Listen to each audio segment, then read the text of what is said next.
What's going on, everybody? It's your boys at the Locker Room Rant. My name's Tony. With me, as always, John to my side, Nico down below. Say what's up, fellas. What's going on? What's going on, fam? Nice to see you again. Every Tuesday. Every Tuesday at night, smash that like button, smash that subscribe button. Maybe tell a friend about us or an enemy, depending on how you like the show. You got a friend, mention the Locker Room Rant, you know? Tell them it's a good time every Tuesday. You're not doing anything on a Tuesday. What are you doing on a Tuesday? Tell a friend to tell a friend so we can be friends. You're not going to get TV shows on Tuesdays. Like, you're not doing anything on a Tuesday. You might as well come to the Locker Room Rant, hang out for a little bit, talk a little bit about sports. Yeah, you know what, Nick? You don't tell anyone about the show. I don't know why you're telling other people to tell people about the show. You don't promote our shit, let alone telling people to go promote our shit. So I do. It's just nobody listens to me. What's up, fam, in the chat? JT, right. Good to see you. Mad Minds Freak, we see you, fam. Laney, good to see you. Thank you for always subscribing and following us and just being here for us. Antonio, I see you, my man. Gammon, good to see you. Raph, always a pleasure, brother. Thank you for supporting the channel, my man. Scott, I see you. What's Scott saying? I told my friends and now I have no friends. Tell a friend to tell a friend so we can be friends, Scott. Come on, buddy. Get with the program. shit, we could do this every weekend. What was that song? Wasn't that Tell your friends. Big Papa? Give it my friends. Yeah. Yeah. I think Diddy said that though. P Diddy. Yeah. It was Diddy's part in Big Papa. Shit, we could do this every weekend. It was John's Notorious B.I.G. figurine. Yeah. We got My Big Doug R in the house. We got the Fish Whisperer. We got JT. You know, I was thinking today, if I were to have my wedding today instead of 7 years ago almost, how different my wedding party would be. Like, I feel like JT Campbell, best man. Like I would have John. I'd have John as my best man, you as my worst man, and I'd probably have JT Campbell. JT Campbell would definitely be a groomsman. Shit, maybe Scott. Maybe all the Chiefs Kingdom Live boys would be up in there, and then that would be it. That's my life. That's the life I'm living right now. That's the only people I talk to. Such a different life. 7 years. How 7 years could change your life. What do you guys want to talk about here? Well, we want to talk about the draft, but it might be a little too early to talk about the draft. We can talk a little bit about free agency. We can touch a little bit on the NBA. And this could be an NBA centric show. You making the rules now, Nick? I'm just saying, I'm fucking taking this show by the reins. John, you're muted. You're muted, which makes no sense. When Nick walks in at 9 o'clock and doesn't read the header, he doesn't even know the title of the show, has no idea what's going on. I can read the header. Take it by the reins. Obviously, we're gonna talk about the 49ers. We always do. Actually, I would. Gammon's in the house. What's up, Gammon? We got Mad's Mind Freak. I don't know who's Mad's Mind Freak, John. No idea. Never known him. Got no idea. Mind Freak. So Mad's Mind Freak. Let's talk about the over under 8.5 for the Browns wins. I would bet, and I might bet, a substantial amount of money for them to win over 8.5 games. I don't think there's any way they go under that. How about this new tune we got in the background? Can we get Has anyone noticed it? Is it annoying? Is it helping the show? Maybe give us some feedback about this little tune that's going off in the background. I gotta be honest. I thought something was fucking up right now. Yeah, well, I mean, we're trying to get a feel for it. Until I realized that it was actually like meant to be. I thought something was fine. Nick, stop talking. JT, tell us. I want my JT boy, to give us a heads up. My boy, Mad's Mind Freak, Steven, my bad. I ask every time who that is, and every time it's you. Can't wait to talk shit tomorrow. Steven's my boy at work, boy. Me and him are going through it right now. We lean on each other, buddy. Where'd John go? Bathroom break? What the fuck happened there? I don't know. John's a loose cannon.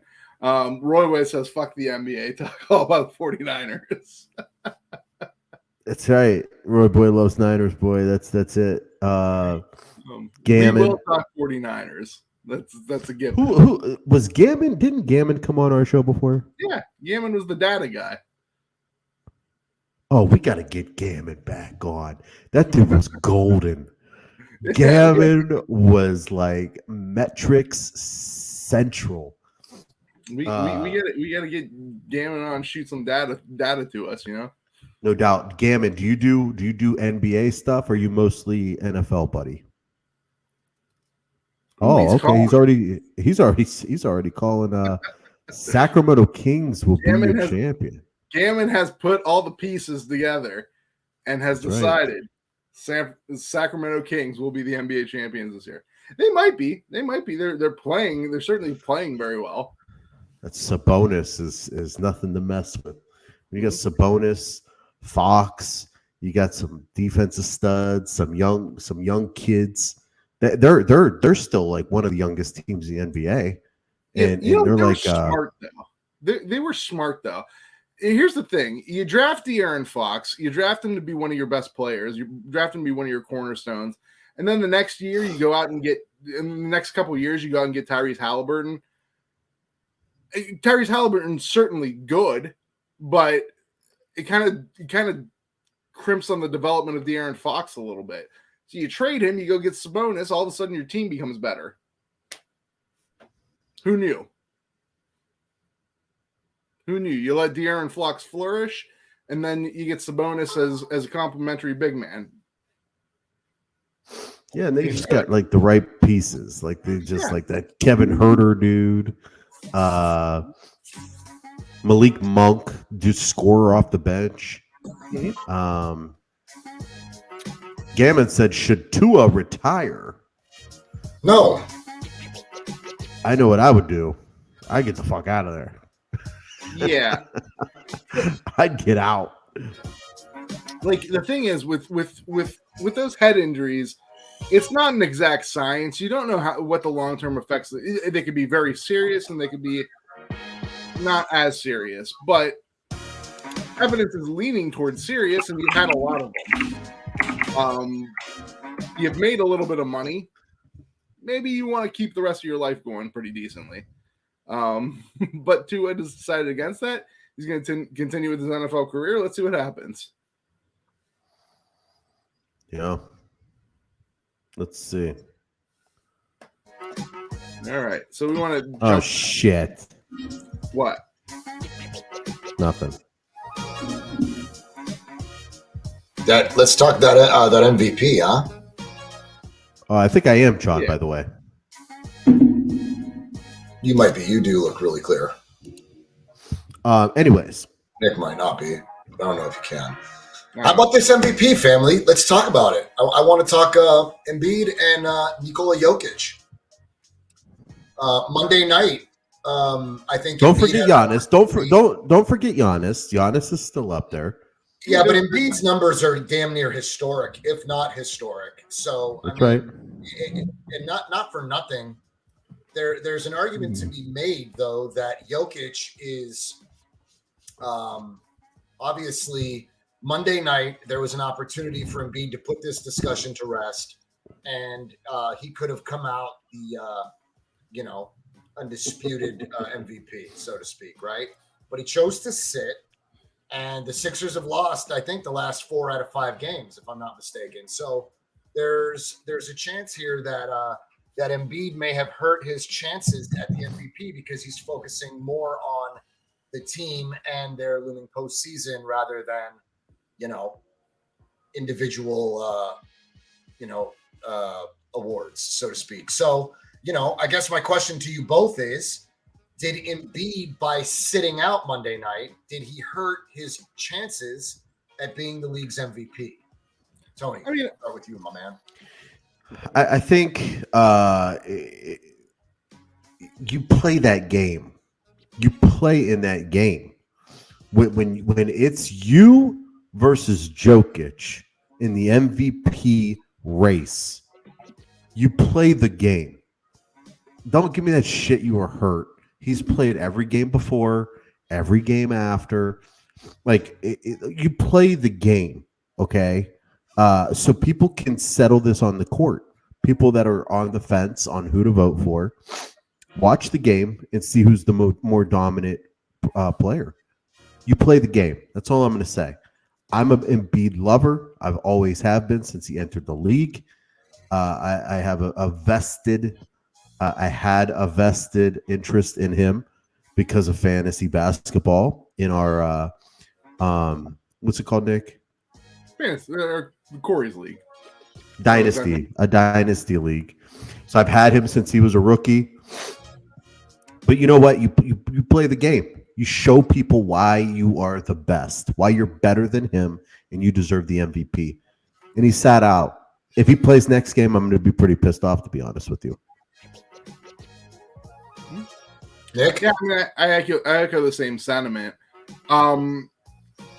You do play the game. That might be the deciding factor in a lot of people's minds. That being said, if you were to ask me who should be the MVP, I would probably say Giannis again. His team's the best team right now in the East. They have the best record. Jokic. Listen, Jokic is a great player. I'm not really gonna take anything away from him, but I don't think he's as good as Embiid is. I just think Embiid's more of an impact player. Jokic is a stat monster.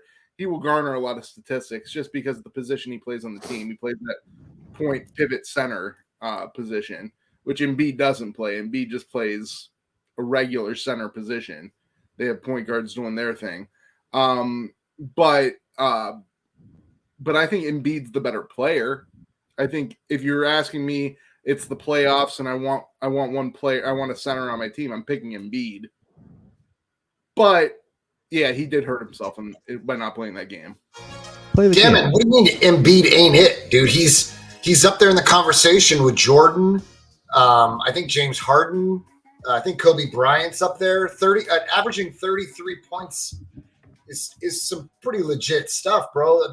Those are historic numbers, and he is about 8 point. I think he's like 8 points. He's averaging 8 more points more than Jokic.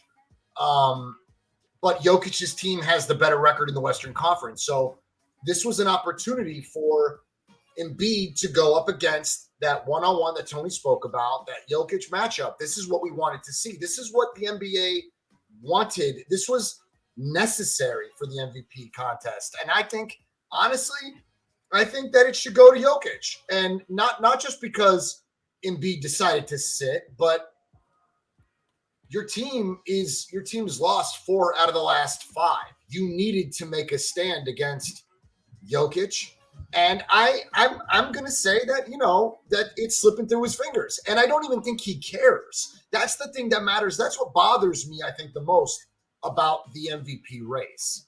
Now, individual stats, that's one thing. I'm not going to mix that up with team stats, right? Like, obviously you're trying to steer the ship and get your team into the postseason and at least get your body right so that you can endure the series. Because we know that they year in, year out, season after season, he can't stay healthy in the series. So he essentially hurts his team's opportunities and chances of progressing on into the series. So for me, right now, I wanted you to play.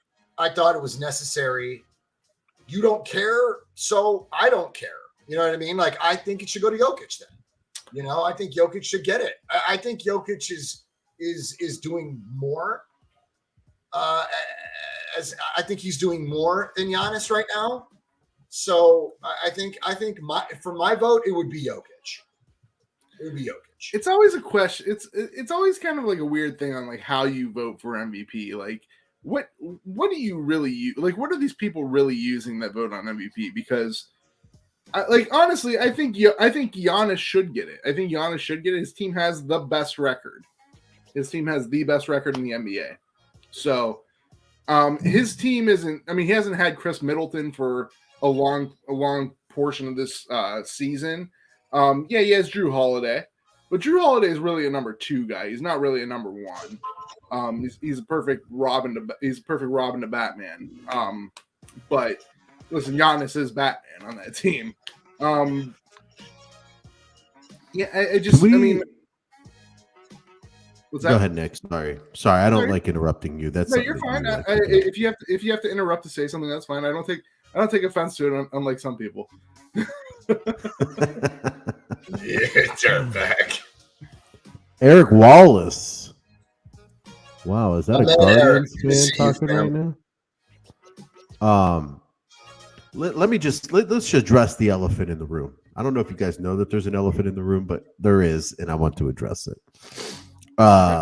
So last year, the 2022 season, was that considered the 22 or 21? 21 season. So the 21 season. 22, right? No, I think this is the 22 season. Okay, go on. So in 2021, can we turn the music off? It's pissing me off. Yeah, this music's fucking with me. Wait, I mean, I can't hear it, so it doesn't matter. All right, we'll kill it. So in 2021, Jokic won the MVP. In 2020, Jokic won the MVP. In 2019, Giannis won the MVP. In 2018, Giannis won the MVP. That's 4 straight years with a non-American NBA player winning the MVP. This year will either be Jokic, Giannis, or Embiid. Again, all 3 being foreign-born players. And I got news for you guys. Those 3 aren't going away because they're young as fuck. And guess who else is coming up into those ranks that will be right there for probably the next 10 to 12 years in the talks is Mr. Luka Doncic. Not to mention the Also, rookie coming out next year. Yeah, I was going to say that. Mr. Wembanyama. Mr. Wembanyama's coming next year. And he's a foreign-born player as well. When do you guys think, and who will it be, the next American-born player to win the MVP? Gammon says John Morant. Totally could see that. If he gets his head on straight eventually. I could see Morant. Trae Young could make an argument. I don't think Trae Young's got that game to. Donovan Mitchell, my Cleveland Cavaliers. Can we get some praise for my Cleveland Cavaliers making they locked up a spot since 2018. We haven't been here since 2018, guys. I could actually see Donovan Mitchell being a dark horse to be at some point in time be a MVP candidate. He almost was one this year. With the stats that these other dudes put up, with the stats that Jokic, Embiid, Giannis, Luka, they put up stats that are like nobody else. And they're always going to be on competitive teams when they are on a team. That team's going to be competitive. So there's nothing that's going to be taking away from these guys. I can maybe see John Morant, maybe a Jason Tatum sliding in there. But I don't think anyone's going to be able to overtake those 4 except for maybe this rookie that's coming out next year eventually taking. You're talking about that Wembanyama? Yeah. I think there's if he's a guy this guy is another stat monster too. I think Karl Anthony Towns might have a shot. Thanks, Laney. I appreciate it. Karl Anthony Towns. Did Big Doug stop in? If he ever gets to be on a good team, the guy's a stat monster. Karl Anthony Towns. Yeah. Stop talking about Karl Anthony Towns. No, why? I mean, when the guy plays, when he does, if he has a healthy season, and he actually has a good second person next to him. I mean, I don't understand why that's still out of the question. Karl Anthony Towns ain't it, bro. Okay, Karl Anthony Towns isn't in this discussion. He's not in this discussion. I mean, Big Doug, if you're out there and I missed you, my man, thanks for stopping out. We appreciate you. Thank you, Laney. I appreciate the congrats. Doug was out there for sure. What are you getting congrats said on, Bronny by the James? Way? Because the Cavs made the postseason, bro. They locked up the seed. Fucking like 10 teams make the postseason at each conference. It's big to me. My team has there's only like 2018. There's only like 2 teams that don't make it. Yeah. Yeah, but we haven't done it officially since 2018. Oh. Congratulations. Tony, isn't it funny though? Nick's enthusiasm has sunk because the Portland Trailblazers were a month ago. Nick couldn't keep his pants up, right? I mean, he was just free. He was just free balling. Right? Okay. Now they're plummeting. I don't like. Gammon said we're like watching Impractical Jokers. That's so true. I feel like that because we're 3 friends that fucking hate each other and want to see each other in uncomfortable situations. It's exactly like Impractical Jokers. Nico needs a beer. Yeah, we should probably put that somewhere. JT Campbell loves Gammon. Big Gammon fan. Did Tatum peak already? Fish Whisperer. Good old Scott is asking, has Tatum peaked already? He's still pretty young to say he peaked. I mean, you normally don't hit your prime till you're about 27, 28. He's right around the beginning of his prime. I'm going to say he has peaked. I'm going to say he's peaked. I think what you get is what you get. I mean, I don't think. Listen, a lot of people think I hate Jason Tatum. Jason Tatum's one of the better players in the league. I don't hate Tatum. No, a lot of people think I hate Tatum. Oh. He's one of the better players in the league. If he's peaked, that's a pretty good peak. That's what I'm saying. I don't think it gets. I don't think it gets any better right now. Could he tighten up some stuff? Sure. I mean, he can get a go like Jordan did and got a go-to move where he made that fadeaway all the time. He can develop that. But I mean, if he's only as good as he is right now, that's still pretty damn good. my criticism of Tatum has always been I just don't think he's as good as other people think he is. Do you guys think that Jaylen Brown should leave Boston? It depends it all depends on what Jaylen Brown wants. Like, here's the thing. If he wants money, I think Boston will give him all the money he wants. If he wants championships, I think he's probably better off staying and teaming up with Tatum. I wouldn't have said that 2 years ago, but now they seem to have gotten to a point where they work together very well. If he wants to do something on his own, and that is important to him, he should leave. You know, people said in like 1989, Jordan's 6th year in the league or something like that. That he peaked. He actually when it comes to stats, he did peak in like 1989 when Doug who was his Doug what? Collins. Doug Collins was his coach. He was dropping like 40 fucking points a game. It was ridiculous. Like the NBA has never seen anything like it. They switched to Phil Jackson. Phil Jackson comes in and takes his triangle offense, takes the ball out of Michael's hands. Next thing you know, instead of averaging 40, Jordan's averaging like 28, 29, 30, with more assists, a few more rebounds. He's getting more steals on the defensive stat. So like the points per game went down, but he was a 10 times better player. So maybe Jason Tatum has possibly peaked at what we could see him as now. But maybe if they switch coaches, switch systems, maybe he switches teams up with someone dominant. Maybe you could see him in a different role, which would allow his game to flourish and allow us to see a different part of his game. I felt smart just now, maybe because I said the word flourish. Flourish. Did it sound good? Because I felt like it sounds fantastic.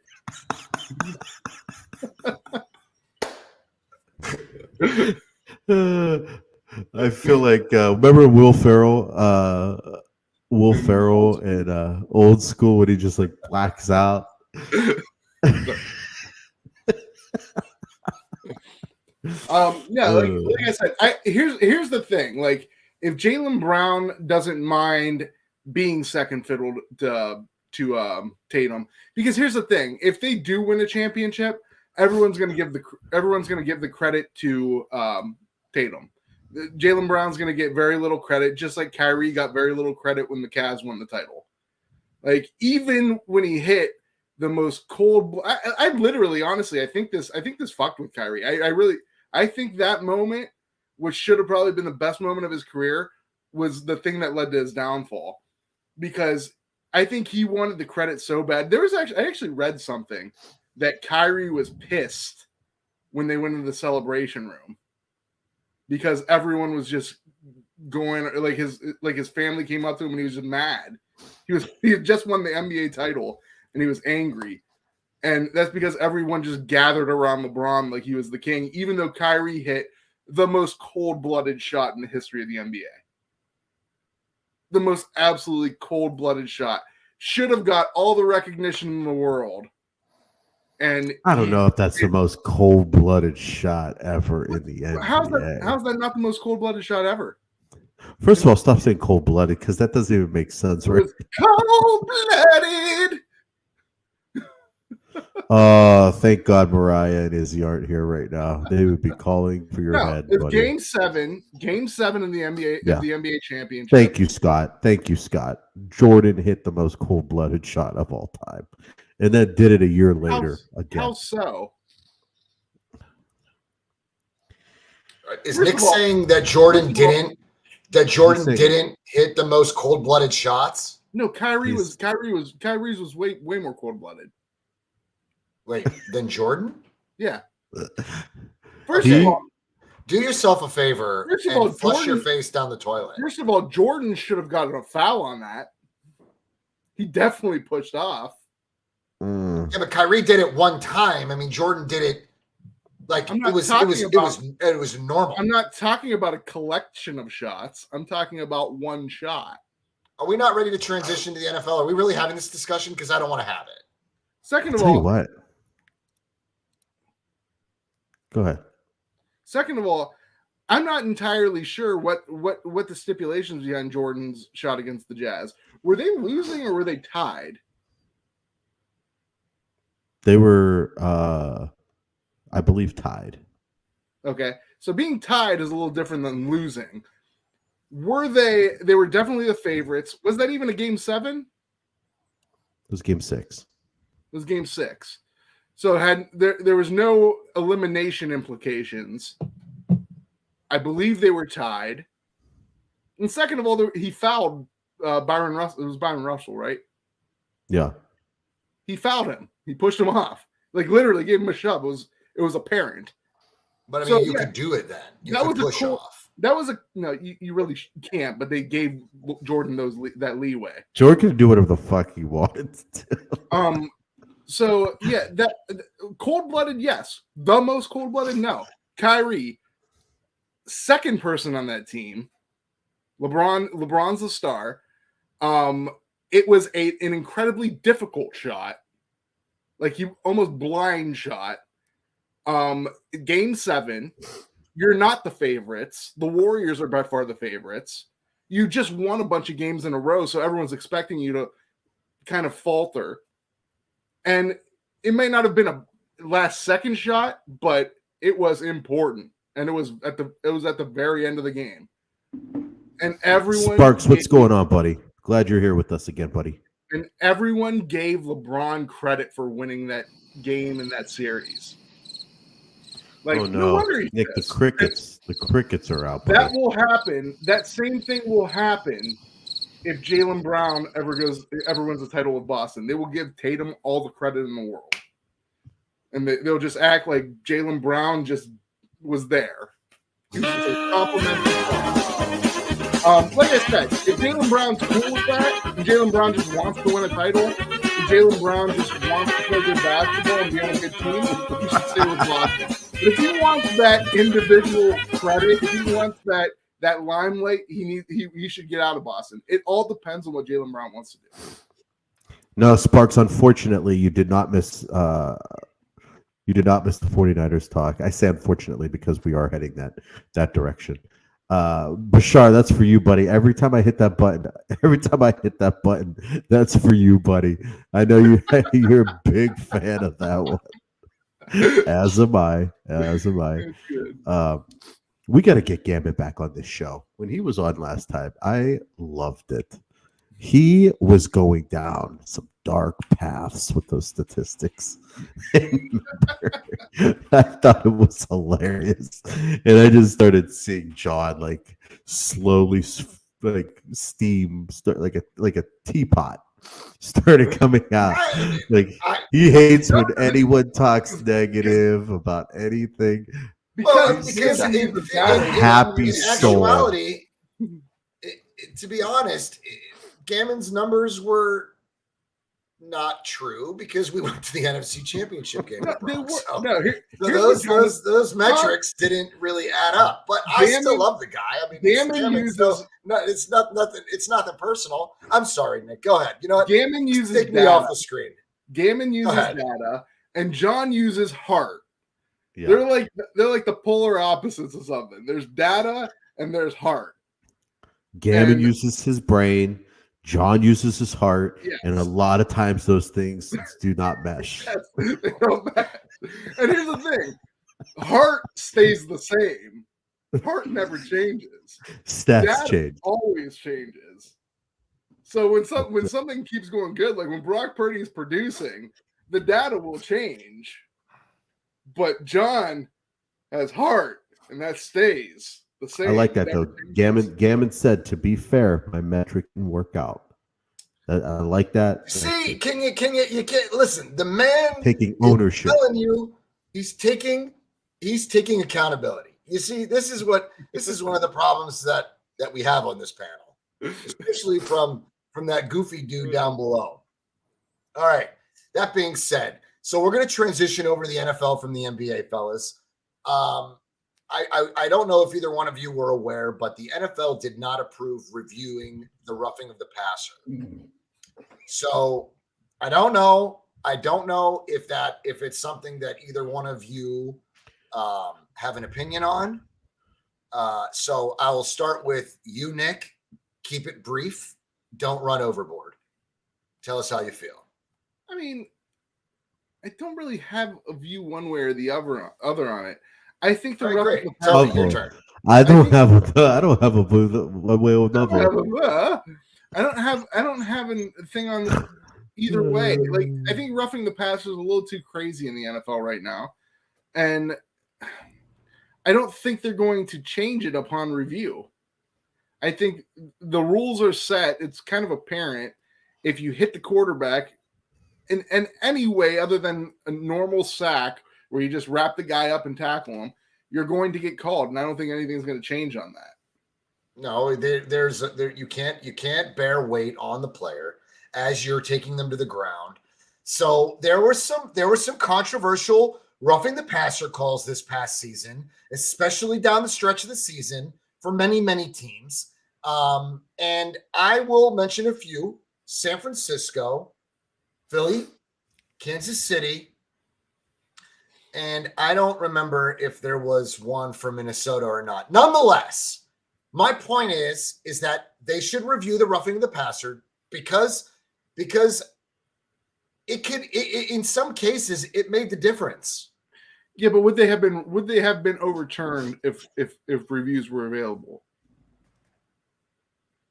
I mean, the only one that I saw that I can remember right off the top of my head that might have been reviewed was Chris Jones's. That's the only one that I think might have been reviewed.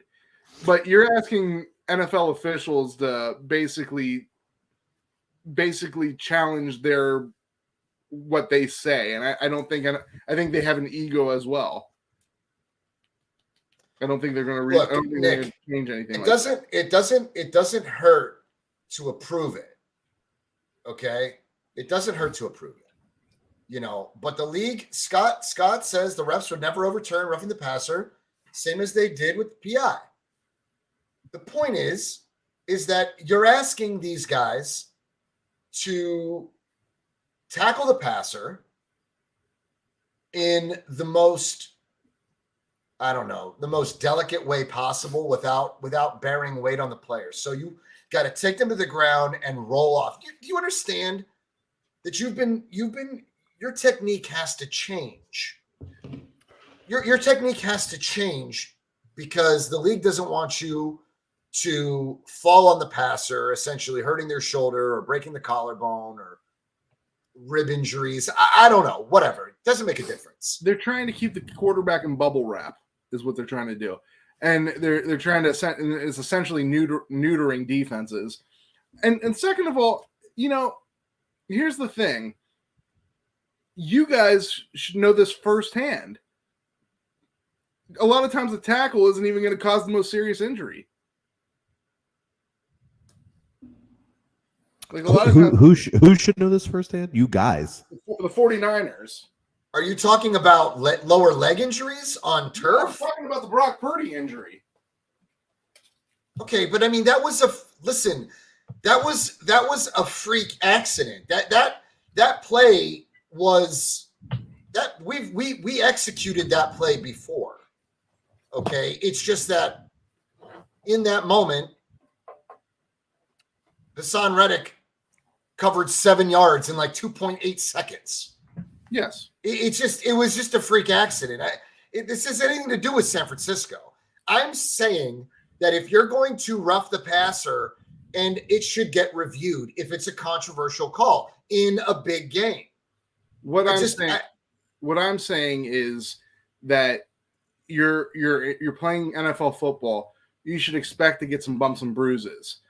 A lot of the times, the most serious accidents are the freak accidents. I'm not talking about bumps and bruises, bro. I'm talking about giving you 15 yards. Yeah, I'm talking about the difference of a set of downs. You can change the outcome of the game depending on when this review happens or doesn't happen. What I'm saying is that I don't think the reviewing process is going to matter all that much. I'm saying, you know what? Are your speakers broken? Like, do you understand what I'm saying to you? I understand what you're saying to me.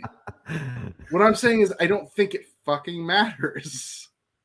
It does fucking matter because if you're roughing the passer and it's not a hit, if it's not a late hit, okay. if it's not to the league's standard, the truth is the league doesn't know how to sort out this fucking penalty because they haven't even figured it out yet. Who's deciding? That's why they won't approve it because they can't even figure out how to manage it yet. Listen, they're not going to. It's bullshit. They're not going to. If you fucking take down the passer and you fall on him, tough. They're not going to prove it.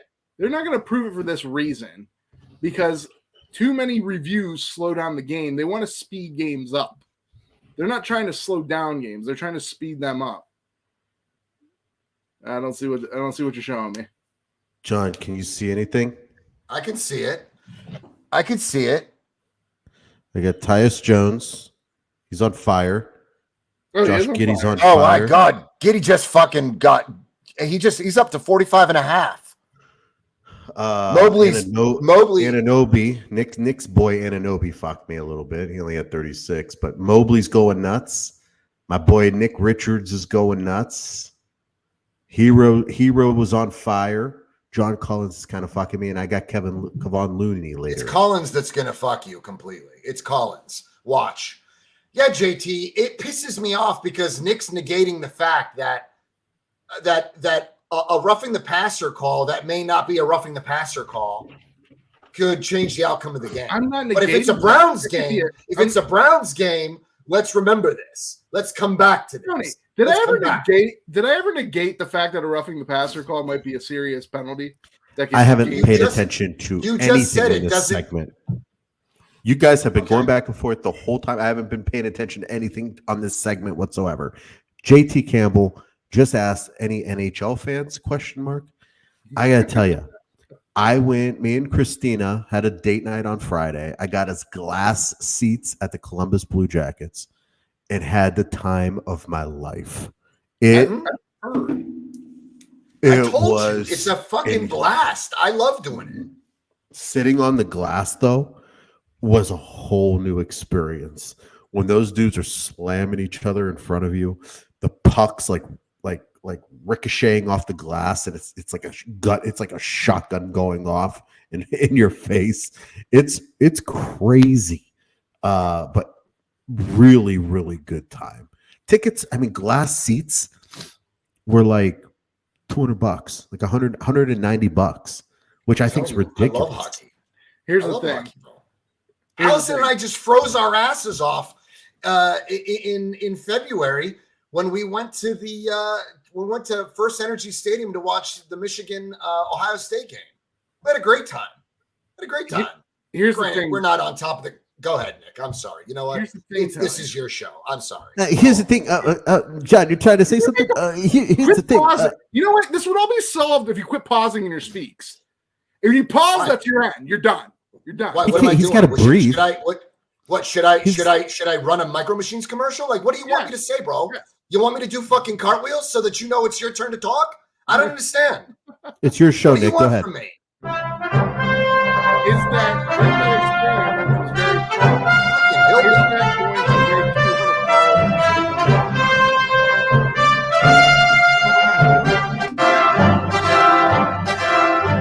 fun? Go ahead, talk, buddy. I've asked you a question. Oh, what was the question? Is that experience that was very fun and very exhilarating going to make you want to follow the sport of hockey? Not a chance, but it was fun. Exactly, that's my point. It is exhilarating. I'm sure it's very fun. I'm sure it was very exciting to go to. You had a blast, and you care less about hockey still.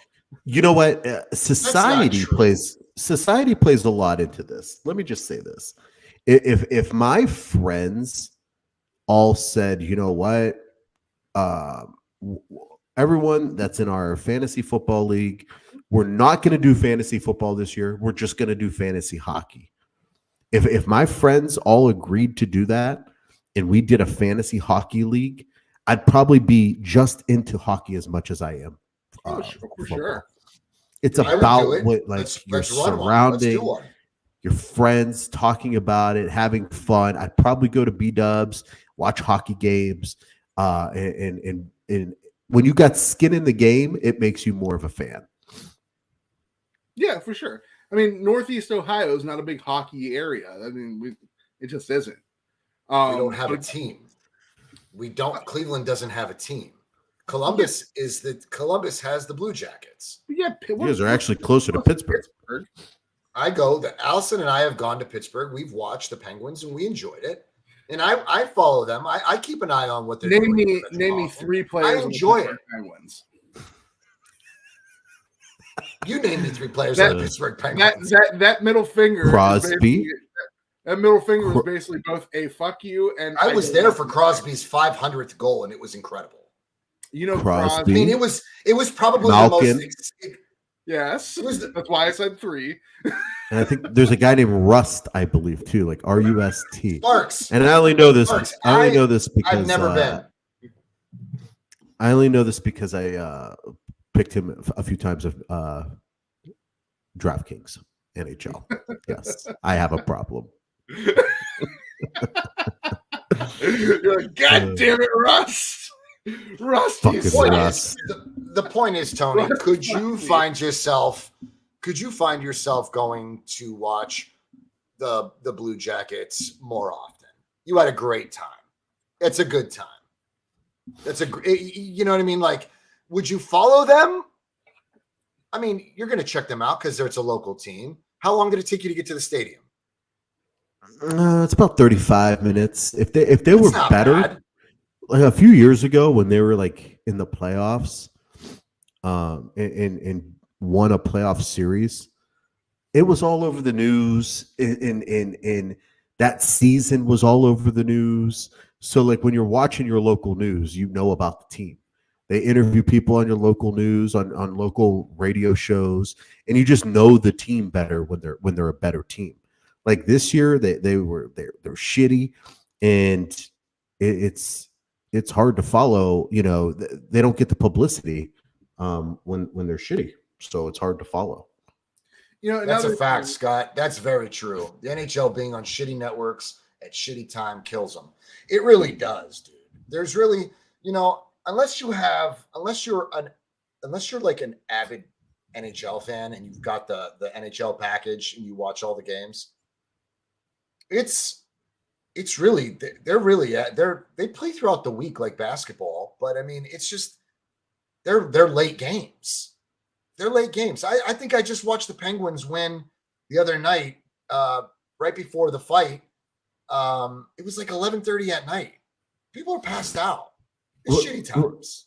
Do they have the same schedule as basketball? NHL has the same schedule as basketball.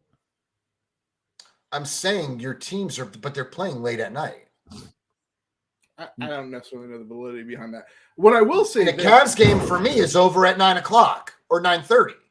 So is a Penguins you know game. What I'm saying? Not really. It was like 11:30 at night when the Penguins played the other night. Were they playing in fucking Los Angeles? No, but I could see what you're saying. The time change, but it wasn't. I don't think so. what I will say is this. Here's the problem with that. But I mean, the times are shitty. I mean, it's not. It's. Look, you're either. When should they play? 3:00 in the afternoon? No, but I mean, look, I get what you're saying. I really, at the end of the day, some of the games are late at night. That's all I'm saying. Some folks aren't going to stay up and watch. At the end of the day, they're going to watch. Listen, you're an NHL fan or you're not. Yes, that's you like hockey or you don't. That's true. If you like it, you're gonna watch it. Here's the problem with hockey. Those fans, hold on. Those fans were the best fans I've seen at a sporting. They knew every fucking player. They knew all the songs. Well, that's their team, bro. I mean, they're having a blast. Of course they do. There was songs being played that they were all cheering to. The guy that comes out and does the national anthem for every game, his name's Leo, and they all scream Leo at the same time before this guy starts singing the national anthem. Like there's these little things, and they were super nice. Everyone was super nice. There was Islanders fans there, New York Islanders fans, and all the Blue Jackets fans were like, you know, talking to them, and it was just it was like a cool thing to witness. It's not like if you go to like a Cleveland Browns game and everyone's just fucking wasted talking shit. You know what I mean? Like, yeah, it was just a different atmosphere. Everyone seemed to just be like getting along and there to watch their hockey squad. And it was a cool event. Here's the problem with hockey in general, and this is honestly the biggest problem with it. For as exhilarating as that experience was for you to go watch the game in person, and I've heard it's great. Oh God, here's Nick to down talk it. Nick will downplay it. Try to watch a game on TV. It's a very hard sport to watch on TV. I can't see the fucking puck on TV. Exactly. It doesn't mean I don't enjoy it. Very hard. I can still watch it. You watch a playoff hockey game, and you could do that. It's sick. It's good. It's a good watch. I don't know. Hockey, to me, out of all the major sports in America, hockey is the hardest to watch, and I include soccer in that too. Soccer is much easier to watch than hockey because you could see shit develop in soccer. In hockey, you don't even know what happens till it happens. They have to show you a replay. if you're there and you're seeing it, you're probably able to follow the game a lot better. But that's one thing. I do want to talk about something though. I came across a hockey fight. How is this a thing? How are hockey fights a thing? Two people will get in a fight in a hockey Guy's game. 40 years old and And wants they to will know how just hockey let fights it- are a thing. Like the refs, nobody's stepping in and stopping it. They will just let the fight go on for like 5-10 minutes until somebody gets knocked Until it out. ends. And gets up. And there's no like rule. It doesn't benefit anything. They both get penalties. It's, like why? Like why is that a thing? Is this Like, the first it's time you awesome. saw a watching fight? the fights. I like watching the fights. Why do you think people go? Why do you think people go to hockey games? Yeah, but They you love can do their that in any team sport. and they want to see somebody punch somebody out. You could do that in any sport, like the NBA. How awesome would it be if we just let people fight? No, the moment they start yelling at each other, they get separated. Like security steps in.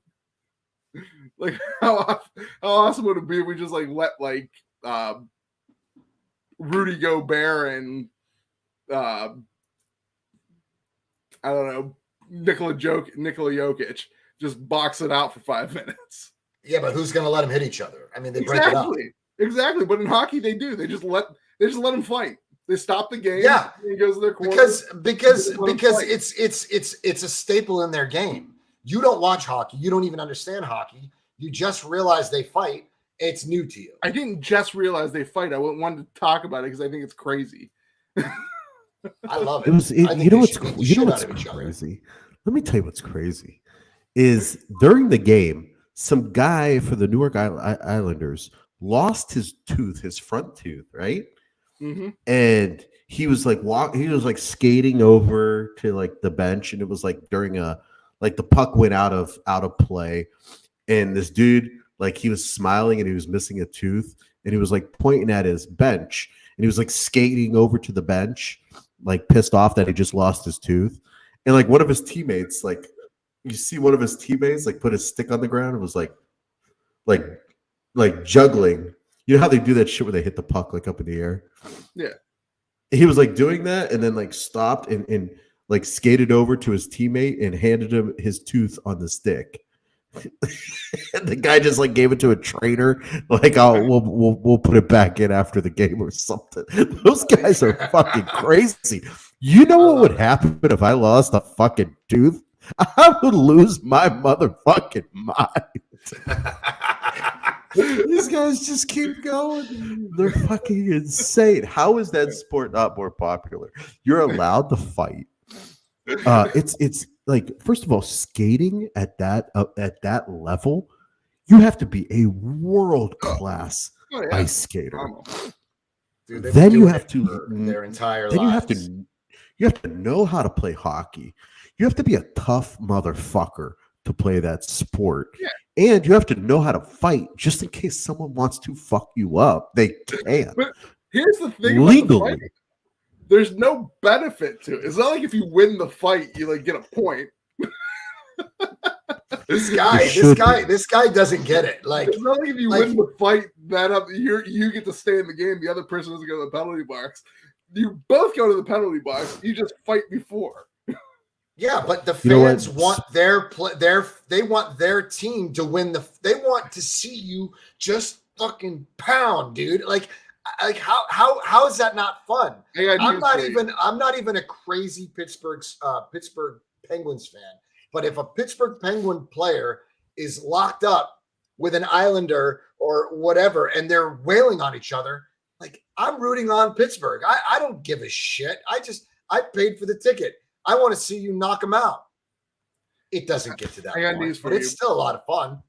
Malice at the Palace was one of my favorite things ever. And players got suspended for their entire season, basically. I mean, it is what it is. Incorporate that in the NBA. Yeah, Sparks is right, though. Back in the day, punches used to connect in the NBA. They really wouldn't get much trouble for it. Like those fucking Pistons of the early 90s. Mm-hmm. There was some dark shit going on with those teams, and they wouldn't get in any trouble for it. It was crazy. Nowadays, today's NBA Can't touch anyone. can't Well, touch anyone. look, that's listen. That's because of social media. It's fucked everything up. Okay, you got kids watching TikToks and Instagram reels and YouTube reels, and you're just on display for the entire world to see at any given moment. Back in the day, they didn't give a shit. If you're there, you're getting your teeth knocked out. Kids are in the stands, so be it. It is what it is. But I mean, now it's just like you're really everything's more censored and everything's more, just be better. You're not trying to social media fucked it all up. All right. Listen, let's transition from this NHL shit to some news.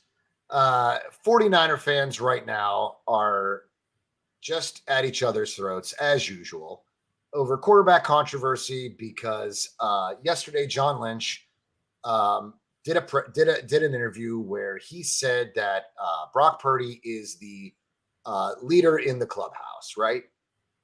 So for those of us that understand what went on last season, we saw a small sample size of what Brock Purdy had to offer, and he led this team to the NFC Championship game. Today, Kyle basically says, that this is Trey Lance's opportunity to compete for the QB1 opportunity, right? Because Brock Purdy's injured, recovering from the UCL injury, right? He made a comment today that stirred the pot, saying that both Trey Lance and Sam Darnold would get first-team reps, okay? Okay. So, being a 49er fan, I took it a little personal because why can't Trey Lance just get the reps needed? I'm all for the competition. I really am. Okay, I'm all for the competition, but in the grand scheme, I'm sitting here wondering to myself, why isn't this considered Trey Lance's team? He was the starter going into last season. Trey Lance was QB1, right? Got injured. Jimmy came in. Yada yada yada. Jimmy gets injured. Purdy comes in. The point is that this is still Trey Lance's team. No, it's still not. Well, I mean, right now, in theory, it is Brock Purdy's team. I don't disagree in the sense that it's Brock Purdy obviously is the leader of the clubhouse. But right now, Trey Lance is competing for the QB1 spot. Remember, Brock Purdy was not, Brock Purdy was QB3. Yes. All right. And now he's not anymore. No, you're right.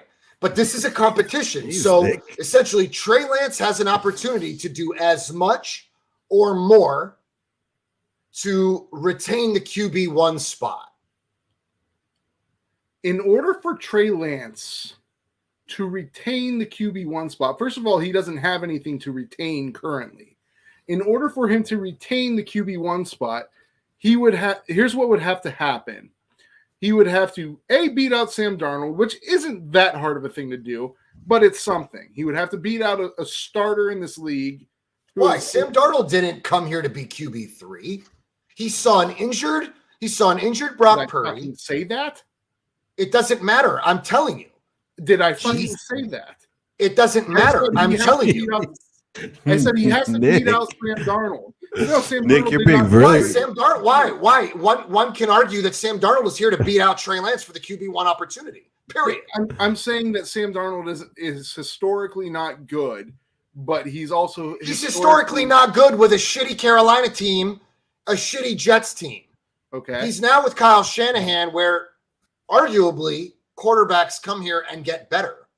It's possible, but I doubt it. I think you know what you have in Sam Darnold when you have him. You guys didn't make Josh Johnson better. Josh Johnson was a bitch and pussed out on the big stage. He pussed out. Sam Darnold's not a bitch. He pussed out. Could it be just that you guys just got really lucky with Brock Purdy? that didn't really have all that much. I'm sure he had a little bit to do with his development, but maybe Brian Greasy didn't have all that much to do with it. And maybe Jimmy Garoppolo was just a damn good quarterback. And maybe Trey Lance is just average at best, and he's not going to ever be able to fill out the thing. Or maybe he's really young and he's not there yet.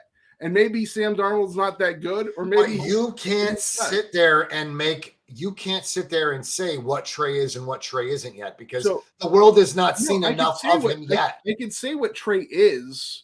I can say what Trey is from the things that I've seen of Trey so far. And I think I've seen enough on him to make kind of a guess to what he is.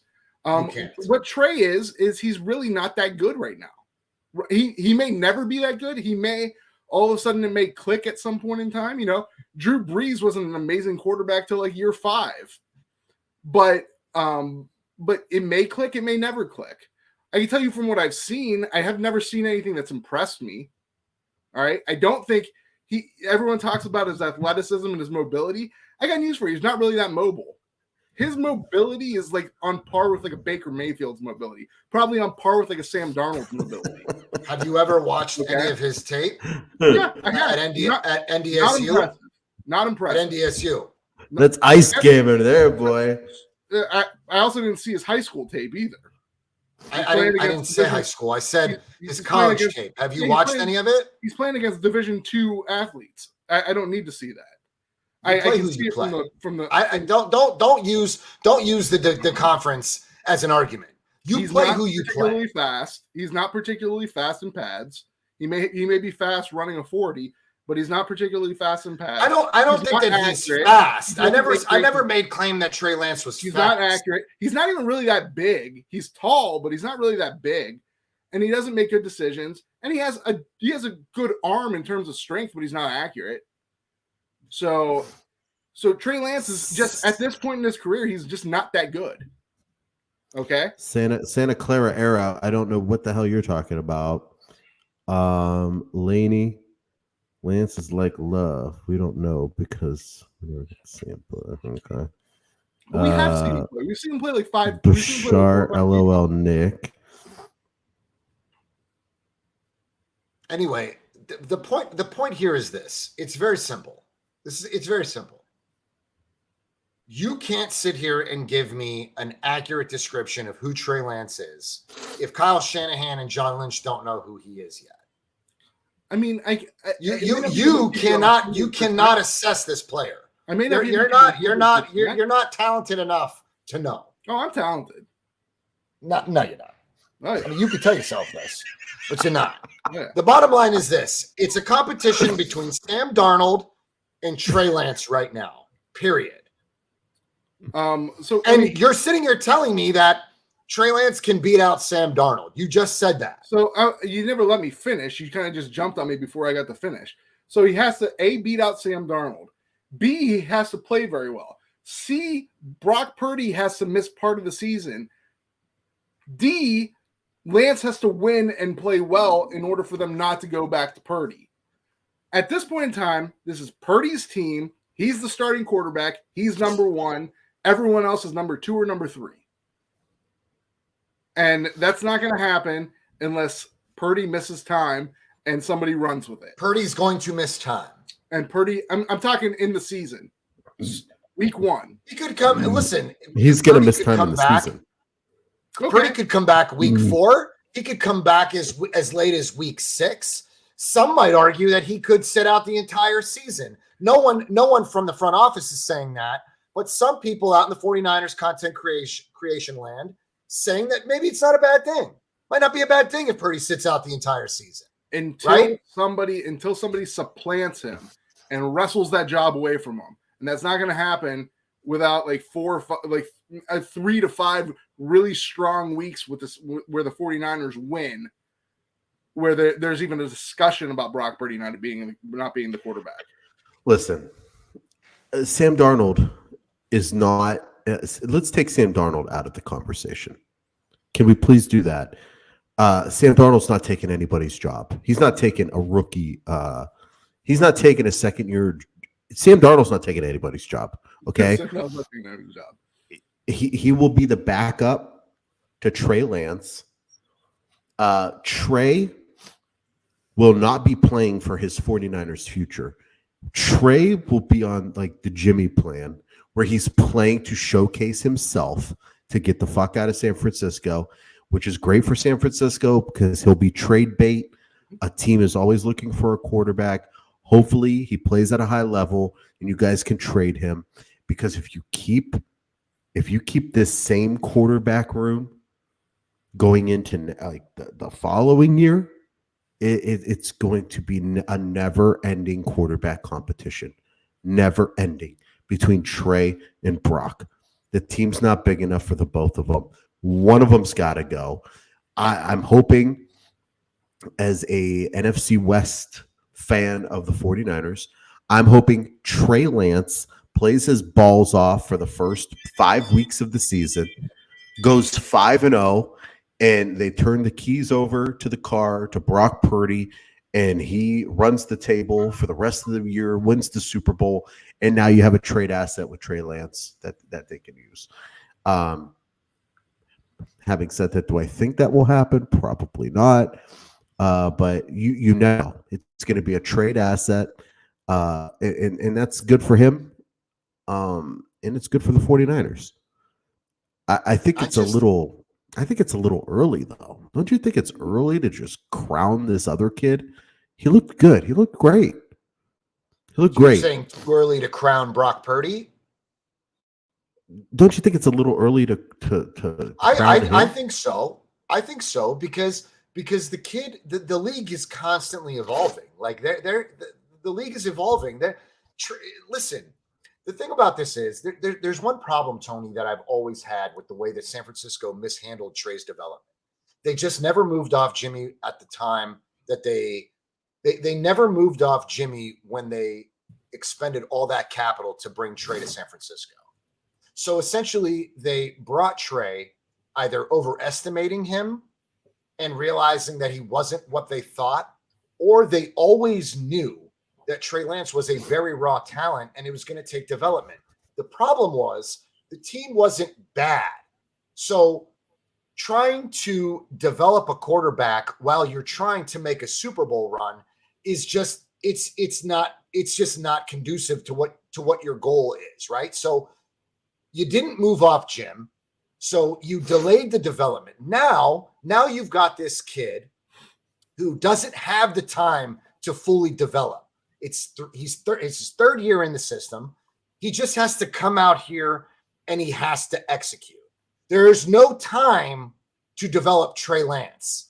He just has to come out here and play his game. And that's the unfortunate truth, because the team is not getting any younger. The contract years are passing. We're getting to a point where you gotta get off the pot, bro. You gotta shit or get off the pot. So Trey Lance has to come in and execute. Period. So to retain the QB1 position, in my opinion, Trey Lance has to come in, do as well as Brock Purdy did. Execute the game plan and do as well. You don't even have to be better. You just have to do as well, right? Win games, put the team on your back when need be, and put up the points. You see, Brock Purdy was putting up the points. He was getting us into the red zone, and we were kicking field goals with Jimmy Garoppolo. And we were scoring touchdowns with Brock Purdy. And that's why Brock Purdy made such an amazing climb as a quarterback, in conversation with some of the best. Just doing things that QB3s don't do. Round 7, last pick of the draft guys don't do. Look, the fact that he was in a Power 5 conference makes a big difference. He played college ball, played a lot of college ball, and he was in a lot of big situations. So the NFL wasn't too big for Brock. He was very composed and very calm, and that's why he was successful. You know, and that may be why he continues success. I'm not saying that we don't have a hidden gem in the rough. I do believe that Brock Purdy is a gamer. He's got that dog in him, and a lot of the influential players in the locker room saw it early on. So in the grand scheme, right now, as it is, Sam Darnold didn't come to San Francisco to be the quarterback number 3. He saw an opportunity with an injured Brock Purdy. He sees that you really don't. Kyle Shanahan and John Lynch in the front office don't really know what they have in their third round pick and their third pick. This is an opportunity for Sam to come in here and compete for QB1, and he's going to do it. He's going to compete for QB1. He was never going to settle into QB3. He wasn't going to sit behind Trey Lance. He's just not going to do it. He understood that coming to play for Kyle Shanahan gives him an opportunity to, master his craft under a good quarterbacks coach. And with Brian Griese in a good system with a ton of weapons, this system here and the weapons here, you're not going to look like you did in New York. You're not going to look like you did in Carolina. You're in a good situation in San Francisco. Wouldn't you agree? Both of you? No, here's the thing. You automatically assume just because some quarterbacks have had success there that any quarterback can have success there. It's not true. Josh Johnson didn't have success. CJ Beathard did not have success. Scott, unsustainable success. That's a stretch, bro. I mean, what's unsustainable about Brock Purdy? What's unsustainable about his success? I think Brock Purdy is unsustainable. I think the 49ers Purdy rode the system and weak opponents to some unsustainable success. I don't think that Brock Purdy cannot. I mean, you are a product of the system. You are what you are. You know what I mean? The system is designed for quarterbacks to be successful. You really don't have to do too much. You're surrounded by a ton of weapons. No. To say that this is unsustainable is way premature. I don't think it's not easy to be a San Francisco 49ers quarterback. It's not easy, but it just requires a different skill set than a lot of other teams. Was Patrick Mahomes going to be a prolific Super Bowl champion from his college tape? I mean, come on, bro. Nobody said Patrick Mahomes was going to be a Super Bowl champion in college. That's why you can't judge from college. There's only a couple things you can judge from college. How hard can the guy throw? How accurate is he? And does he have good quickness? You can only judge that stuff from college. You can't judge how good a pro quarterback is going to be from his college tape, because he's probably running different stuff in college. He's probably facing inferior competition in college. He's probably, if he's on a great team, like say in Ohio State or in Alabama, he's going to be playing with players that are much better than the competitions. So you can't judge it from his college tape. You can only judge a couple things. In Kyle Shanahan's system, you need to be able to make quick, smart decisions with the football. You have to have that characteristic. If you don't have that characteristic, you will not be successful in Kyle Shanahan's offense. Okay? His quarterback is basically the engineer of that offense. Okay? He has to make smart, quick decisions. Jimmy was able to do it. That's why Jimmy was successful with Kyle Shanahan. No other quarterback besides for Brock Purdy has also been able to do it. And that's why those are the two most successful ones under Shanahan. I mean, we're not known for QB development. That's for a fact. Now, here's the thing. You guys say like any quarterback can do it. I think the 49ers, I've always said this, and this last season has not proven me wrong at all. The 49ers don't have an amazing array of weapons in the same sense that the like you would consider like a great receiver. No, they don't. They have Deebo Samuel, who's a great football player, but not a guy. Dude, Brandon Ayuk was the fourth option and had a 1,000-yard season. What the fuck are you talking about? What are you talking about? He was the second. Right now, from a Browns perspective, he's a standard. This is crazy. Are you gonna what? I mean, he's not any better than Donovan Peoples-Jones. He's not better than Donovan Peoples-Jones is completely shit compared to Brandon Ayuk. No, he's not. Stop. That's why I'm reading things. Is Brandon Ayuk underappreciated? No, he's underappreciated because he's not that good. Stop. He's not that good. He's an NFL player. Stop, player, bro. fine. You, but he's you, not you something that's sound gonna blow me ridiculous. away. Debo Samuel is not, if I'm a quarterback, I'm not thirsting to play with Debo Samuel because Debo Samuel, I know as a quarterback, I'd much rather have him. Debo Samuel made Jimmy look like a Jimmy looked like a god with Debo Samuel taking all these passes from behind the line of scrimmage and racking up all these yards. That fucking offense carried that fucking nut hugger that you love. You're out of your mind. If you're a quarterback and you're trying to throw down the field, you're not throwing. Debo Samuel's not the first person that pops in your head. Okay.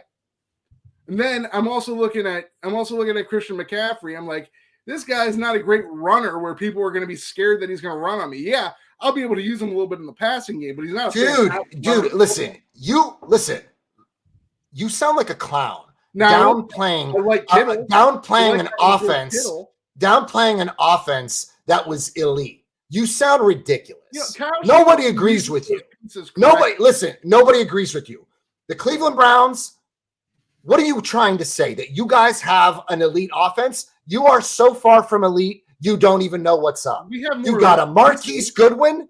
You gave up the 42nd pick to get Elijah Moore. Do you understand the poor decision-making the Cleveland Browns have made?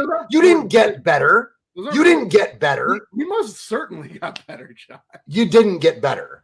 You're not gonna win your division. Our team you didn't get better. We should be when you win your division. The AFC. The Bengals are still going to beat you. The Bengals are still going to beat you. We're much better. No, you're not. No, you're not. No, you're not. They have an elite dude. They have arguably a top 3 offense in football. They're better than you. We have a quarterback. Their quarterback is better than you. All of their receivers are better than you. As their quarterback. They have a little better receivers. We have a better tight end. We have a better offensive line. We have a better running back. We have just about everything better on defense. Exactly. Exactly. And let us know when Donovan Peoples-Jones has 1,000-yard season. Let us know. In this system, he might. As the 4th option, he might. He's probably going to have 1,000 yards next year. Because next year they're going to open up the passing game because we now have an elite quarterback. You don't have an elite play caller. You're not going to get any further than you could throw him. I'm telling you. We'll see. The Bengals are going to win the division. They own that division for a very long time. They're Ohio Junior. They're Ohio Junior. Until they sweep us, we'll talk. We've had their number for many years. It's not gonna change. Mm-hmm. They're going to win the division. It doesn't matter. He's been frozen for like 10 minutes. I can never really tell. You cannot downplay San Francisco's offense. You just can't. I can go twice as high. Take a look. It's in a book. That's right. That's right. We'll be at that game. The 3 of us will actually be at that game together. Friends to know, ways to grow, a reading rainbow. Listen. Vince has got a great point. We'll see how well Cleveland does versus San Francisco and Cleveland this year. Yeah, we will. We're coming to Cleveland. We will. You guys are. I feel like you guys might be leaving a little battered that night. Battered? Battered. I told you it's going to be a preview of the Super Bowl, 57-8. Browns. 57-8? Yep, 57-8. Tony, listen. 49ers get 2 field goals and a safety. Tony, listen. That's the dumbest This thing is a ever. Browns fan. Bro, this is a fucking Browns fan right What about that double clover? If somebody could clip this. We may just want to hang the double clover on them.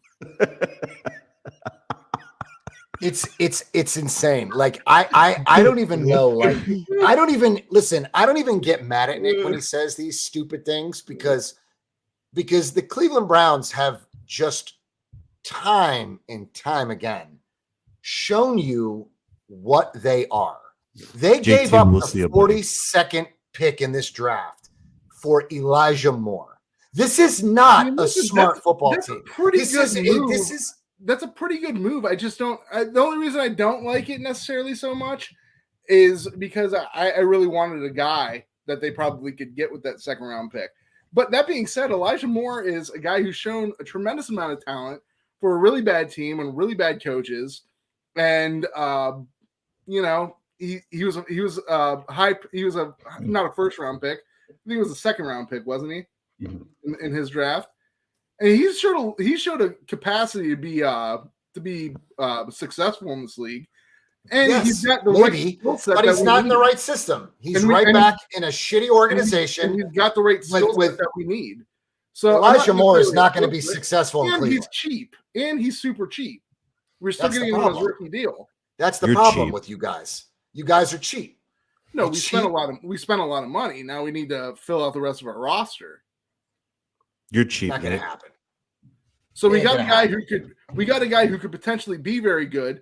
Certainly to be like the slot corner. I mean, the slot receiver. So we got a guy who's cheap, has the potential to be very good as a slot receiver. Who's that? Marquise Goodwin? No, Elijah Moore. Elijah Moore is not going to be successful in Cleveland. He's just not. Why wouldn't he be? You would have had a better opportunity to capitalize on the 42nd pick. That was a foolish fucking mistake. I mean, how do you figure that though? Here's the thing. I don't trust Stefanski. I don't think you have a play caller. I do not think that I think Deshaun Watson's completely overrated. No, I think that Stefanski's a poor play caller. Watson's going to shit on a lot of teams next year. You trust an organization who has not made smart decisions in the past. You trust them to hit on a second round pick. Do you know the success rate on second round picks? They're not super high for any team, let alone the Cleveland Browns. Look, they're probably not going to pick the guy that I want. I mean, I'd be very clear. What I want, that'd be the great. Browns haven't found success in the regular season. I don't expect them to succeed in the draft. If you can't sustain any success, why would we not go for a player that we kind of know what he is? Because Elijah Moore is not going to be anybody for you. He's not. He's just a second tier, third tier receiver. He's not. You don't even have a playmaker on that squad. You don't have a bona fide dog on that team. Period. Third year in the league, so he's still very young. Okay, this will be. He's only been in the league for 2 years. This will be his third year. He's very young. He played on a team where they drafted a damn receiver every year, so he kind of got pushed to the side. He got pushed sideways, and he didn't want to be on the team last year because of that reason. They weren't investing in him, so why should he really care about them? That's why he's with the Browns now. Do you think Elijah Moore? If you think that Elijah Moore values what the Browns have stood for, they don't value their fans. They don't value the product on the field. They don't value shit. You're sitting here telling me he wasn't valued in New York. Elijah Moore values. What I'm saying, Elijah Moore values the bag that Cleveland's going to give him, because the product that Cleveland puts out on the field is nothing to hang his hat on. He hasn't gotten any bag. He hasn't gotten any bag from us. He's still on his contract. We haven't given him a new contract. You're a bag. All right. He plays for his current contract on the Cleveland Browns, which all we gave up was moving 30 spots back in the draft. We really didn't even give up a pick. We just moved spots. That wasn't really a bad trade. It's just that I have a guy who I love, and I don't know if we're going to be able to get him moving back 30 spots. But that being said, I don't know if the Browns were going to pick him. Giving up that 42nd pick doesn't look so fucking hot, right? But I don't know if packaged it and traded it. If the Browns took Elijah Moore, if the Browns, it's such bullshit. The Browns fucked that up from Tulsa. Then yeah, I don't care. I'd rather have Elijah Moore. They're not going to pick my guy, the stud linebacker from Iowa. They're not. They might not pick him. They might, but they might not. There's a billion other guys that they can pick from. What linebacker? Why? Why? You guys don't need a linebacker. You guys need a defensive tackle. You need an edge rusher, and you need depth at both positions. We've got defensive tackles now. Defensive tackle is not a weakness of ours anymore. We got one guy who's a bona fide stud, and we got two other guys who could serve as players on that line. We also have Perrion Winfrey, who will be in his second year, and he showed some talent last year. It's not going to be horrible anymore. It's actually going to be pretty good. Let's see. I mean, obviously, and ultimately we will see. But But yeah, I don't Do think the Browns have a bona fide dog at wide receiver 1? They don't. They don't. Who? Amari Cooper was one of the best receivers last year on a team that ran. I'll give you Cooper. I apologize. I'll give you Cooper. Cooper, I have Cooper. You're not giving me. I'll give you Cooper, but he's not a top 10 receiver. Yes, he is. Top 10 receiver. Not. Yes. No, he's not. Maybe 10 Maybe to you he is. I don't think maybe so. 10 that are better. I don't think so. After 5, it's going to get very hard. No, listen. Let me tell you this right now. Cleveland needs to beef up the edge position. Period. They might need to get a little more depth at the edge position, but they got 2. No, you need depth. You need depth all over the defensive line. They got 2 pretty damn good ones.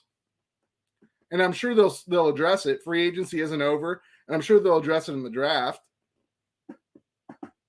But we got Scott's making a wager. We got taking this wager? $100 the Bengals finish ahead of Cleveland.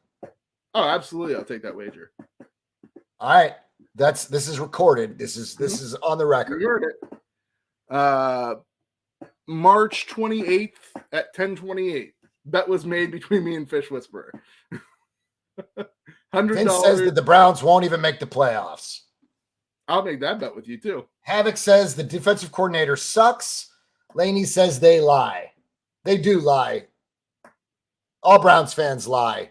I don't know what you're referring to, Laney, but I think Browns fans lie. They always think they're going to the Super Bowl. The Browns DC sucks? Jim Schwartz is very well respected in the league. Let's see how he ranks in the AFC. I mean, he's very well respected in the NFL. People love Jim Schwartz. You can love people all you want, but you still have to be great.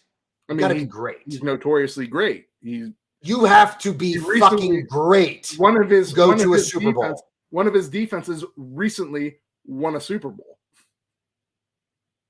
Was he at the helm when they did that? Yes, he was the defensive coordinator. Yes. Who? For what team? Eagles. Schwartz? He wasn't the year they won the Super Bowl. Not this year. The year they won the Super Bowl against the Patriots. Yes.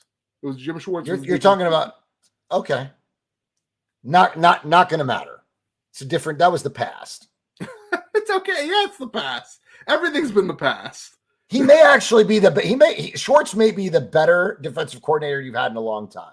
Yeah, obviously, because we've had a bunch of shit ones. But you still need a play caller. What Joe Woods did last year, any type of criticism he ever gets, I do not feel bad for. He deserves every bit of it. Every bit of it. He was the worst defensive coordinator in NFL history. Joe Woods. Well, we'll see. We'll see. What's the higher number? Browns win total or number of new allegations raised against Watson this year. Oh my God! Honestly, if that keeps coming, really don't matter anymore. Allegations are out of the question. So higher win number. Deshaun Watson's going to be quarterback of the Cleveland Browns this year. When people don't like it, or they can like it or they can't like it. Doesn't really matter. He's going to be the quarterback of the Cleveland Browns this year. So the leagues and fans of the league need to come to that realization. Listen, the people don't give a shit. At the end of the day, the Browns are really not on their priority list. Okay, I assure you that. The point is that the Browns are not winning in the AFC. They're just not going to do it. They're not going to the Super Bowl. Get that out of your head. Until you put together a far better offense, you need a wide receiver 2, 3, and 4. We have all that, John. We have all that. You don't. Yes, we do. We have a top tier wide receiver. We have those guys aren't wide receiver 2 or 3 on some of the better teams in football. We have a slot receiver. We have a slot receiver now. We have a top tier tight end. We have the best offensive line in football. We have the best running back in football. We have a top 5 quarterback. Our team is going to be legitimate. But Browns have been saying this for a long time. It could almost be scary. Yeah, but I would always tell you that, like, even last year, I told you the interior defensive line was going to be a problem. I didn't think it was going to be historically bad, but I told you that was going to be a problem. There are no holes on the Browns now. The Browns do not have a hole. They're a complete team.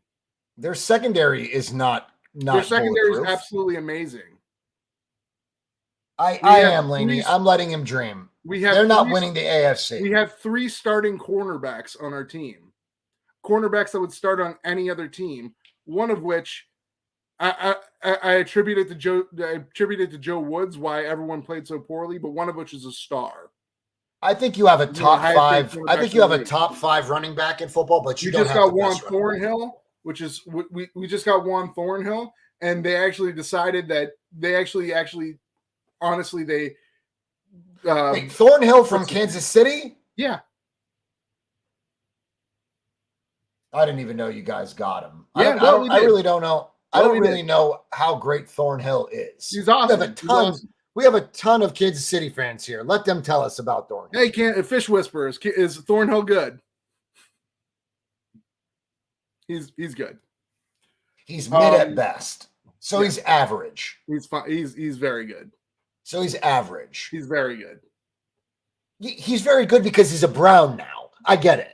No, but coming from a Kansas City, coming from a fan that knows the team inside and out, if he says he's mid, he's mid. Listen, Thornhill is one of the better players on Kansas City's defense. Then why didn't they retain him? Because they don't have the money to. They might have thought they could do better. Who did they replace him with? What's that? Who did they replace him with? I don't know who they replaced him with. Bottom line is this. You say that the Browns are going to the Super Bowl this year. Listen, I think they very well can. I'm not going to bet money on them to make the Super Bowl. Only 2 teams can make the Super Bowl, but they should definitely be players in the Super Bowl talk. Cleveland. Yes. Okay. They have no holes on their team. The only hole you could kind of say on their team is linebacker, and I expect them to address the linebacker spot in the draft. That was one of the reasons why I was a little upset at the Elijah Moore trade, because there's a linebacker I really, really want, and I think it would be perfect for the Browns. But I don't know if that's the way they're going to go. So that's the only reason I was upset at the Elijah Moore trade. I don't really care about the Elijah Moore trade. I think it's actually a fine trade, but linebacker. You think that Elijah Moore was better than the 42nd pick?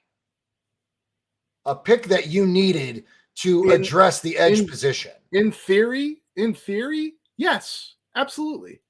And we have addressed the edge position. John. We had 2 very good starters on the edge. We have 007 and we got Garrett. There ain't too many teams that have a better. There ain't too many teams that have a better edges than us. We need a little more depth at that position, but we'll get depth. There are many teams with better edges than Cleveland. No, there aren't.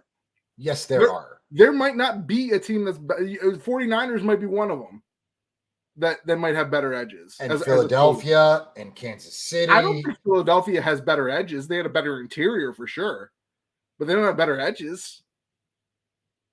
Garrett's the best edge in the league. He's not. Yes, he is. Nick Bosa is the best. No, he's not. He blows Nick Bosa out of the water. And Nick Bosa is a good player. Nick Bosa is one of the best players in the NFL. But there ain't nobody that touches Garrett. I mean, Garrett didn't win Defensive Player of the Year. Garrett was PFF number 1. PFF sucks. Those are inflated numbers, and they don't even know what they're doing. Nick Bosa's getting single coverage all game. Myles Garrett's getting triple teamed. And Myles Garrett still had 16 sacks. And Myles Garrett had the most pressures of any player in the league. Myles Garrett's by far the best. Generational talent. You're not going to see a Myles Garrett in 20 years. Oh, no. I don't think anybody's going to dispute the fact that he's not a great edge, but Myles Garrett's not the best edge in football. He is. He's just not. He is. He's not. He's not. Definitely is. But he's not. Yes, he is, John. The stats prove it. But he's not. If you told me he was Defensive Player of the Year, I would say to you the stats prove it. He's not Defensive Player of the Year because the Browns defense sucked as a whole because they triple team Myles Garrett and they could just run right up the middle. They're not going to be able to do that next year. We've solidified the middle. I don't think so. You're not going to be able to triple team Garrett anymore. I think that Myles Garrett will always he'll always be in the running because he'll always have about 12 to 15 sacks, but that's not going to get it done. John, it's going to take 18 or better. It's first of all, next year he should have more. Next year he should have over 20. I agree. He should. You did bulk up the DT position. I do believe it. Somebody else is going to have to take on some double teams. We also got but teams aren't going to just be like, oh, you know what? Who did you guys? What's the DT you picked up? Dalvin Tomlinson. Dalvin Tomlinson. Okay, so if Tomlinson's doubled and Myles doubled, well, you can only double so many people before everyone else on the defense is left alone. We'll see. I just don't think that Myles Garrett. I just don't think that Cleveland did enough to get Myles Garrett. Okoronkwo was like one of the top 5 pass rusher ratings in the league last year. He was in the top. I think he was top 5. Who? The guy we just got in free agency, Obo. From the Texans? Yeah. He was ranked last year. Top 5 what? In pass rusher rating. I don't know. I can't verify that. I don't know. I'm telling you. I don't know. One day you were calling him Bobo the Clown. Now you're telling me he's a top 5 pass rusher. Because the reason I wasn't never disgusted on the pick. I just thought they weren't going to do anything else. They've done a lot of other things. So I'm actually very happy with our free agent class. And I'm happy with the Obo signing. We actually got him at a good number. And I don't know every single player in the league. Because Houston utilized him strictly as a pass rusher, not as a full-time defensive end. So he is a very good pass rusher. Okay. I mean, so there weren't many teams. There weren't a lot of teams, chomping at the bit to get him. Yeah, so Cleveland was all in on Javon Hargrave and did not land it. How do you figure there weren't a lot of teams that were going after Okoronkwo? Because I never heard of him in my life. He had a lot of interest from a lot of other teams. Laney, maybe I not, think maybe that not Aaron the high Rodgers dollar interest because he hasn't. The one thing he hasn't proven to be is a all around defensive end. But as a pass rusher, yeah, he's one of the better ones in the league. Last year, anyways. I don't know shit about him. I really don't. And if you read up on him, everyone's saying there's a lot of people saying that's the steal of the free agency of any team. The Browns getting him. So I like the pick a lot. What's that? He's a steal. A lot of people are saying that's the steal of free agency.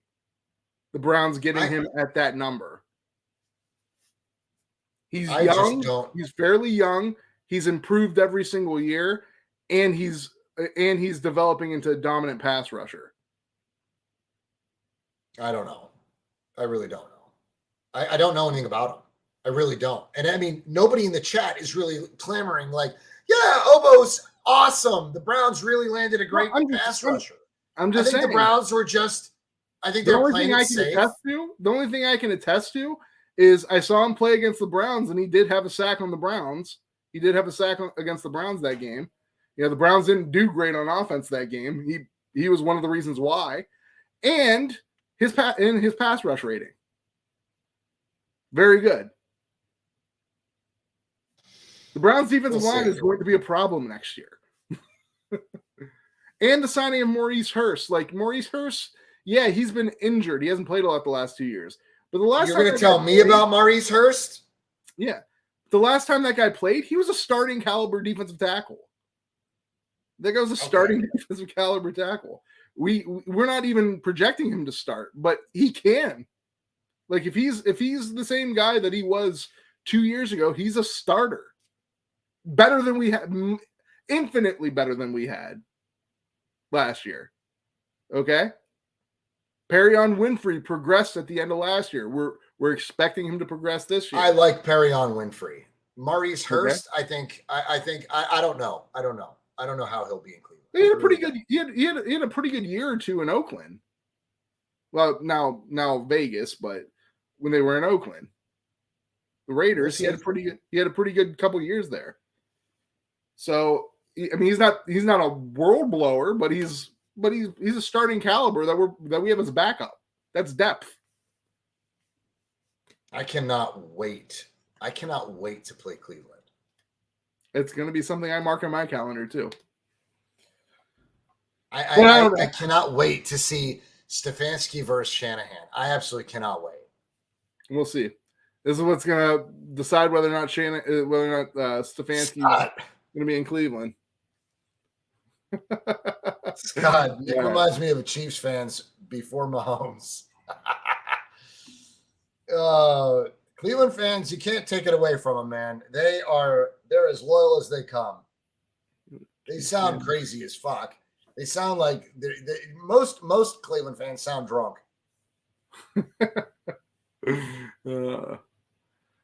You want to call it quits and hope next time Tony has better internet? Yeah, it's fine. It's fine. It was a good night. All right, family. Listen, for everybody that joined us tonight, Laney, Cool Nick, Scott, Vince. You need to continue on your personal. Stop it. Vince. Who else was with us? JT was with us tonight. Gammon was with us tonight. Big Doug, Havoc. We see you, my man. It's been a good time, family. For everybody that tuned in tonight to the Locker Room Rant, we appreciate you and all of your continued support. We'll be back with you guys next Tuesday night. We'll probably talk a little bit more into the draft as the draft gets closer. We'll share some of our favorite picks. We'd like to hear from you guys, some of your respective teams' choices, who you guys like, and the positions that you guys need to address. From Nick and I and Tony, thank you guys so much. Take care. Peace. It's always more smooth when Tony does it. Hold on a minute.